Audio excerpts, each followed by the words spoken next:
Largou! Nigel Mansell ficou, largou com atraso!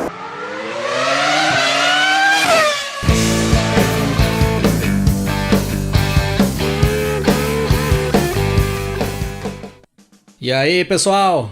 Tudo bem com vocês? Grande Prêmio do México de 1986. Simplesmente a 15ª e penúltima etapa de uma das temporadas mais disputadas da história da Fórmula 1. Com data marcada para o dia 12 de outubro de 86, no Autódromo Hermanos Rodríguez, na Cidade do México. Naquele momento, o Campeonato Mundial de Fórmula 1 de 86 tinha o inglês Nigel Mansell da Williams na ponta da tabela. 70 pontos conquistados colocavam o Nigel Mansell na liderança do Mundial e deixavam o inglês como o franco favorito a levar o título mundial. O brasileiro Nelson Piquet, companheiro do Mansell na Williams, era o segundo colocado, com 60 pontos. Um ponto a mais que o francês Alain Prost, da McLaren, que tinha 59. Na quarta posição vinha o brasileiro Ayrton Senna, com 51 pontos conquistados com a sua Lotus. Estes 4 caras dominaram a temporada toda. Foram os 4 pilotos que brigaram no decorrer de todo o ano pela liderança do Mundial. Chegando ali na penúltima etapa da temporada, o brasileiro Ayrton Senna já não tinha mais chances de buscar os 70 pontos do Mansell. Portanto, o Senna já estava fora da briga pelo título. Quem ainda podia buscar o Mansell na tabela do Mundial, passar os 70 pontos do inglês e chegar no título, eram Piquet e Prost. Mas a missão dos dois era árdua. Não seria tarefa fácil descontar essa distância que o Mansell tinha conseguido abrir na ponta da tabela do Mundial. Ali naquele momento da temporada, uma semana antes de nós chegarmos ao final de semana do Grande Prêmio do México de 86, mais especificamente no dia 3 de outubro de 86, um anúncio feito pelo senhor Jean-Marie Balestre, o presidente da FIA ali naquele momento, mudaria os rumos da Fórmula 1 a partir dali, colocando a culpa da falta de segurança dentro da Fórmula 1 e dos graves acidentes que vinham acontecendo nos motores turbo, que vinham equipando os carros já desde o início da década de 80, na realidade desde a virada da década de 70 para os anos 80, o senhor Jean-Marie Balestre, em uma decisão totalmente unilateral, informa que os dias dos motores turbo dentro da Fórmula 1 estavam contados. Em 1987 e 1988 ainda seria permitida a utilização dos motores turbo, mas com uma válvula de controle de pressão, que limitava o desempenho do turbo. E para 1989 em diante, todos os carros deveriam ser equipados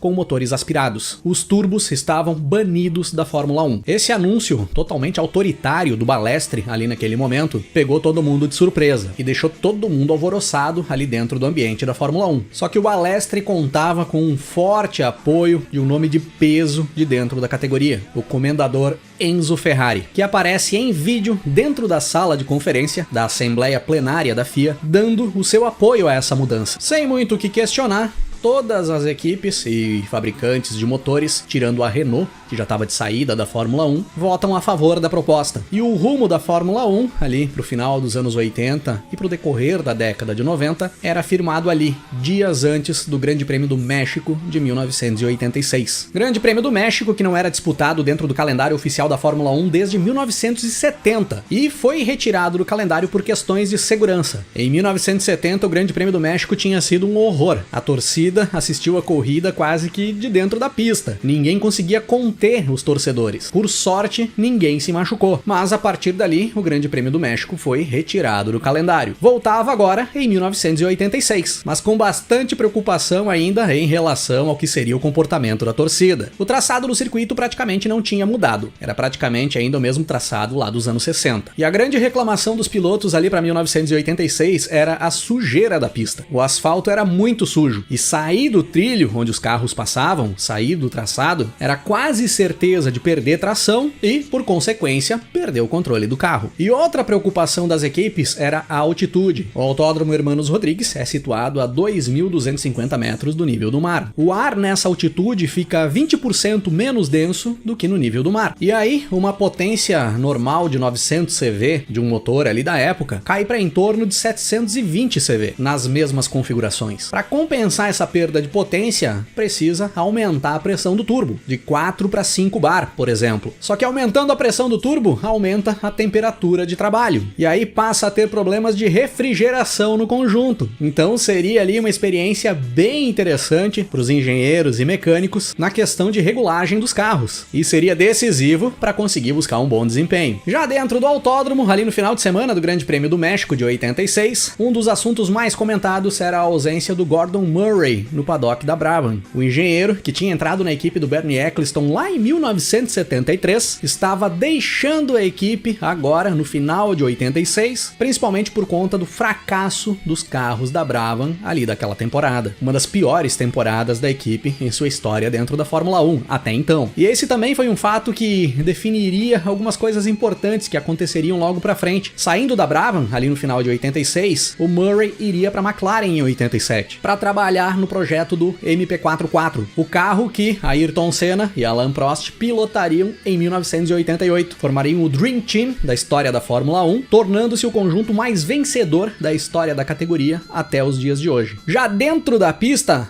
todos os olhos voltados para Nigel Mansell. O Mansell podia ser campeão ali mesmo, e não precisava de muita coisa para ser campeão. Se Prost e Piquet tivessem problemas e abandonassem a corrida, o Mansell era campeão sem precisar fazer resultado. Se o Mansell vencesse a prova, ele era campeão. Se ele não vencesse a prova, mas somasse 2 pontos a mais que o Prost e o Piquet, ele era campeão. O cenário era muito favorável para o inglês. Só que nós não víamos o Mansell tão otimista assim, até porque ele não estava muito bem de saúde. O Mansell vinha tendo febre, vinha tendo mal-estar ali naqueles dias, e estava sob acompanhamento médico. E nos treinos classificatórios, quem busca a pole position, fazendo uma volta arrasadora, é o brasileiro Ayrton Senna com a sua Lotus. Era a 15ª pole do brasileiro em sua carreira na Fórmula 1 até então. As duas Williams vêm logo na sequência, com o Nelson Piquet na segunda posição e o Nigel Mansell em terceiro. O austríaco Gerhard Berger com a Benetton alinha na 4ª posição, e o italiano Riccardo Patrese da Brabham em quinto. E aí nós já conseguíamos notar que os motores BMW que equipavam a Benetton e a Brabham eram os que melhor tinham se adaptado à altitude, principalmente porque não era comum a Brabham andar ali naquela parte da frente do pelotão no decorrer da temporada. Foi o motor BMW bem adaptado à altitude que deu essa possibilidade. O francês Alain Prost, outro postulante ao título mundial, alinhou na 6ª posição com a sua McLaren. No domingo, dia da corrida, mais calor do que se esperava ali na cidade do México. E esse calor parecia fazer os motores BMW render ainda mais. No warm-up, pela manhã, o Berger, com a sua Benetton, faz o melhor tempo e acaba impressionando todo mundo. E esse calor nos trazia também uma incógnita em relação ao desgaste de pneus. Ninguém sabia ao certo como seriam as estratégias das equipes para o decorrer da prova. Nem as próprias equipes sabiam. Era uma incógnita total. E aí é nestas condições que nós temos a largada para 68 voltas do Grande Prêmio do México de 1986. E um dos gritos mais empolgados do nosso querido Galvão Bueno em uma largada na Fórmula 1. Piquet, luz verde. Mansell ficou!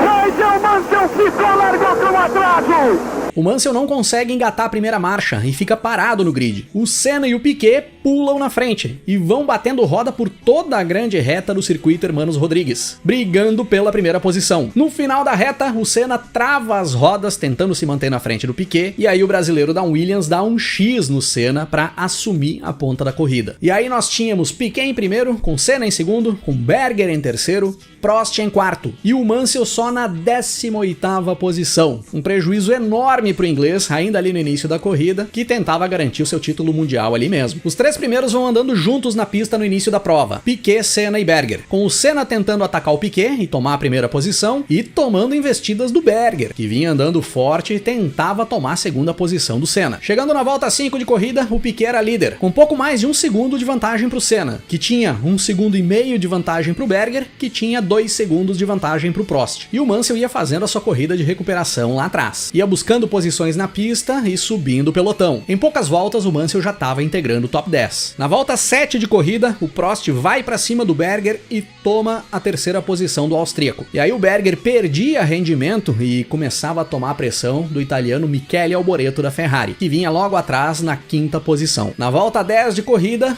Piquet liderando, com 1,5 segundos de vantagem para o Senna, que tinha pouco mais de 2 segundos de vantagem para o Prost, que já conseguia abrir uma boa distância em relação ao Berger. Na volta 12, estoura um pneu da Williams do Mansell. O inglês consegue levar o carro até os boxes para fazer uma troca e retornar para a pista, mas aí retorna na 13ª posição. Já perdia boa parte do terreno que ele tinha conseguido recuperar. Passando da volta 15 de corrida, o Prost começava a atacar o Senna. O brasileiro ia tendo dificuldades para conseguir se manter na frente do francês. E ia tentando se aproximar do Piquet, que estava em primeiro. E é nesse momento da prova que nós começávamos a perceber um detalhe que seria de extrema importância para o desfecho da história do Grande Prêmio do México de 86. Em ritmo de corrida, os pneus Pirelli desgastavam muito menos do que os Goodyear. O pessoal que estava de Goodyear, quando chegava na volta 20 de corrida, estava começando a perder muito desempenho. E aí o Berger, que dos caras ali da frente era o que estava calçando o Pirelli, começa a se aproximar do Senna, do Prost e do Piquet. O Berger não vinha perdendo desempenho, como vinha perdendo essa galera da frente aí que estava calçando o Goodyear. Só que nesse primeiro momento, o Berger, mesmo sentindo que rendia mais, opta por não atacar. Ele se mantém atrás do Piquet, do Senna e do Prost e começa a poupar os pneus, visando uma corrida sem trocas. Chegando na volta 30 de corrida, o Piquet lidera a prova, sendo atacado pelo Senna, que era atacado pelo Prost, e o Berger junto com eles. O Mansell, fazendo a sua segunda recuperação da prova, conseguia chegar na 9ª posição e vinha andando bem, vinha se recuperando. Na volta 30 de corrida, o Prost para fazer a sua troca de pneus. Após a parada, o francês retorna na 6ª posição. Na volta 32, para o Nelson Piquet, faz a sua troca de pneus e retorna para a pista logo na frente do Alain Prost. Agora, o Senna era líder, com o Berger vindo logo atrás, na 2ª posição. O sueco Stefan Johansson da Ferrari era o 3º colocado, com o Piquet em 4º e o Prost em 5º. Nesse mesmo momento, o Mansell precisa fazer a sua segunda troca de pneus. Ele já estava sem pneu em cima da Williams. Mais uma vez, o Mansell perdia várias posições na pista por ter que fazer uma parada. Na volta 36, o Senna para fazer a sua troca. Uma troca muito rápida da Lotus, que deu condições para o Senna retornar para a pista ainda na frente do Piquet e do Prost. E aí, quando nos aproximávamos da volta 40, o líder da prova era Gerhard Berger, com 23 segundos de vantagem para o Senna, que era o 2º colocado. O Senna teria que tirar quase 1 segundo por volta para conseguir chegar no Berger até o final da corrida e brigar pela vitória. Sem contar que ele teria que se defender de quem vinha atrás, que eram Piquet e Prost. Só que o problema desses caras já não era mais nem pensar em como eles iriam atacar o Berger. Eles tinham que pensar como eles iam chegar até o final da prova, porque em poucas voltas os pneus do Senna e do Piquet já tinham ido embora mais uma vez. O Prost até não estava tendo tanto problema com desgaste, mas porque ele vinha andando mais lento na pista com problemas no motor Porsche da sua McLaren. O Prost vinha rodando só com 5 cilindros, então não desgastava tanto pneu porque estava mais lento na pista. Mesmo assim, o francês consegue passar pelo Piquet na volta 42, pois o Piquet estava totalmente descalçado, já não conseguia mais andar por conta do estado dos pneus. Da mesma forma, o Senna ia rendendo mal demais, ia perdendo terreno em relação ao Berger. Os pneus dianteiros da Lotus do Senna estavam com bolhas. Na volta 45, o Piquet para e faz a sua segunda troca de pneus. Não tinha condições dele se manter na pista. E aí, após a parada, o Piquet retorna quase uma volta atrás do Berger. Uma volta depois da parada do Piquet, para também o Ayrton Senna. Agora, chegando na volta 50, o Berger era líder com 30 segundos de vantagem para o Prost, que era o 2º colocado. O Senna era o 3º, o Stefan Johansson o 4º e o Nelson Piquet o 5º colocado. E o Piquet já começava a ter problemas com os pneus outra vez. Era impressionante o que vinha gastando de pneus aquela Williams do brasileiro. Na volta 53, o Piquet faz outra parada para troca de pneus. A 3ª parada do Piquet na corrida. Retorna para a pista na 6ª posição, logo atrás da Brabham do Ricardo Patrese e logo à frente do Nigel Mansell. Sim, o Mansell era 7º colocado e tava maluco para entrar na zona de pontuação. E aí, o Berger começava a perder rendimento por conta do desgaste de pneus. Chegando ali pela volta 55, quando o Piquet já estava utilizando o 4º jogo de pneus na prova. O Berger começa a perder rendimento porque os pneus que ele tinha desde a largada começavam a desgastar. Mas mesmo tendo tempo para fazer uma parada e retornar ainda na primeira posição com pneus novos, o Berger opta por cadenciar o ritmo na pista e se manter por ali. O 2º colocado era o Alain Prost, que vinha tendo problemas na McLaren e não rendia bem. Então o Berger sabia que era só reduzir o ritmo, fazer um final de corrida mais cauteloso e ele chegaria até o final da prova em segurança. E quem começava a ter grandes problemas nesse momento era Nelson Piquet, que vinha tomando uma pressão absurda do Nigel Mansell. E agora, além além do Piquet ter que administrar o problema dos pneus, ele vinha tendo problema nos freios também. Um duto de refrigeração dos freios tinha se rompido e o brasileiro vinha tendo um trabalho absurdo para conseguir se manter na pista e segurar o Mansell atrás dele. Se o Mansell passasse pelo Piquet, o Piquet estava praticamente fora da briga pelo título mundial. E outro cara que também vinha tendo problemas nesse momento era o Senna, que vinha tomando uma pressão absurda do Johansson. A Ferrari do Johansson rendia muito mais do que a Lotus do Senna nesse momento. Só que nessas investidas que o Johansson fazia para cima do Senna, forçando o carro, baixando o pé no acelerador para tentar a ultrapassagem, vai pro espaço o motor da Ferrari do sueco, já nas últimas voltas da corrida. E aí vai embora não só a possibilidade de pódio do Johansson, como qualquer possibilidade de terminar a corrida. E vai embora também Riccardo Patrese, que escorrega na poça de óleo que o Johansson deixou na pista e vai para a caixa de brita. Com esses abandonos do Johansson e do Patrese, o Piquet e o Mansell sobem no pelotão. O Piquet vai para a 4ª posição e traz com ele o Mansell logo atrás em 5º, tentando de tudo para passar o brasileiro e subir para a 4ª posição. Só que nesse momento já não tinha tempo para fazer muito mais. O austríaco Gerhard Berger completa 68 voltas do Grande Prêmio do México de 86, cruzando a linha de chegada na 1ª posição. A primeira vitória de Gerhard Berger na Fórmula 1 e a primeira vitória da equipe Benetton na categoria. O francês Alain Prost chegou na 2ª posição e comemorou muito. Essa 2ª posição deixava o Prost vivo ainda na briga pelo título mundial. E o brasileiro Ayrton Senna fechando o pódio em 3º com a sua Lotus. Uma boa corrida do Senna. O Piquet chegou em 4º, segurando o Mansell atrás dele. Boa corrida também de Nelson Piquet e uma boa corrida de recuperação do Nigel Mansell, que após ficar lá para trás logo na largada e ter problema de pneu furado durante a corrida, conseguiu chegar em 5º. E uma cena icônica ali, logo após cruzar a linha de chegada, foi do Nelson Piquet dando carona para uma galera em cima da sua Williams. O Stefan Johansson, o René Arnoux e o Felipe Alliot, que tinham abandonado a prova, sobem na Williams do Piquet e pegam carona para voltar até os boxes. Inclusive, tem até miniaturas dessa carona aí que o Piquet deu rodando por aí. Se alguém quiser me dar um presente,